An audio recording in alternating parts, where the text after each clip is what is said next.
Hey skiers, I'm Jeff from Skiessentials.com. Welcome to our 2022 ski test videos.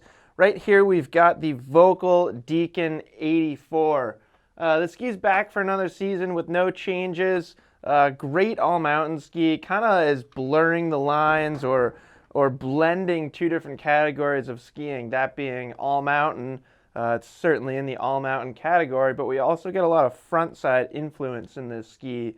In fact, the Deacon line in general from Volkl is home to more front-side oriented skis. You know, we go all the way down to 72 underfoot in the Deacon line, with the 84 being tied with the V-Works as the widest skis in the Deacon line.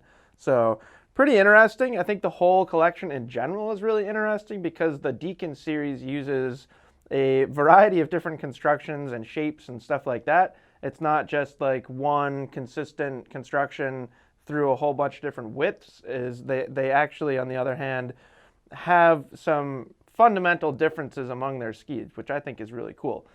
So take this Deacon 84. You know, I think it's certainly fair to say that this is probably the most well-rounded ski in the Deacon collection. Being the widest, it's going to handle some softer snow conditions a little bit better, etc., etc., etc. Again, with the V-Works kind of being tied with that for versatility.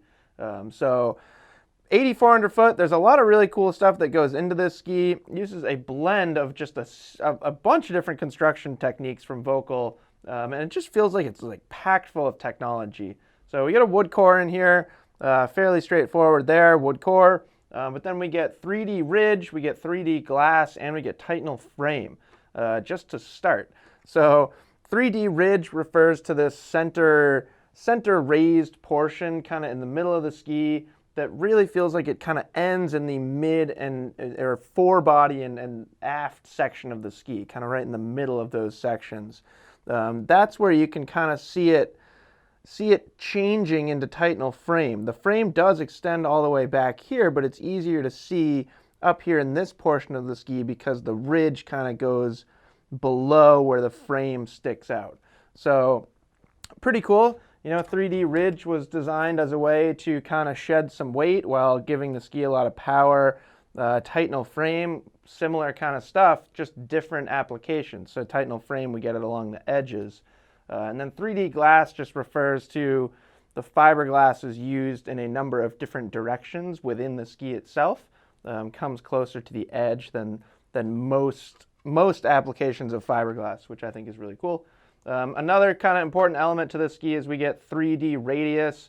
So this 177 length is listed with a 24 meter radius in the tip, 15 underfoot, and 24 in the tip, 15 underfoot, and 21 in the tail. Excuse me if I misspoke the first time. So add all those things up, and what do you get? In my opinion, you get a very rewarding, very precision-oriented all-mountain ski. The way this thing carves a turn is right up there among like narrower, dedicated carving skis. It does have a little bit less camber than you'd see on like a real race ski. In fact, it's almost like flat underfoot, just a couple of millimeters of camber, if anything, with nice long rocker in the tip and tail, almost more like a kendo shape than like the narrower Deacons. But yeah, on trail, when you're just linking carving turns, it's unbelievably responsive, very energetic and very snappy, but also very precision oriented. That Titanal frame, in my opinion, is a big reason why this ski feels so precise.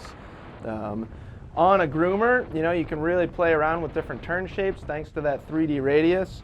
If you like making big arcing turns, these will allow you to do that kind of based on how you're weighting the ski and how you're powering it up. If you want to then get it to make a snappier, quicker turn, you really just try and get it to flex more right under your foot, and you'll feel that kind of shorter radius underfoot kind of taking hold and pulling you into a shorter radius turn. I also find with the amount of rocker just in the lengthwise, it's a little easier to release the tail edge than on some skis.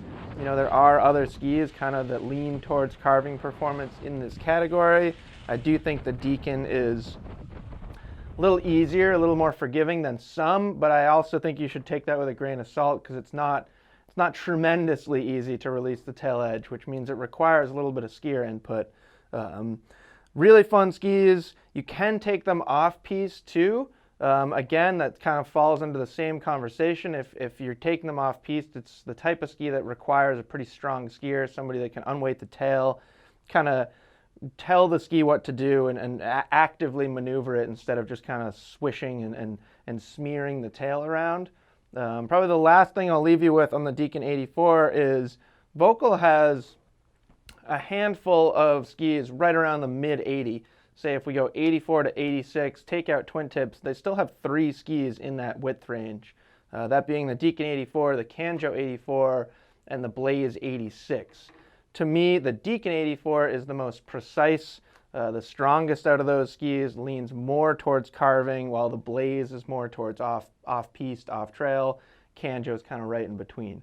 So a good way to kind of think about the Deacon if you're wondering where it compares to other Volkl skis. And I do think that's interesting how Volkl has a number of skis in the same width range. So that's the Deacon 84 from Volkl.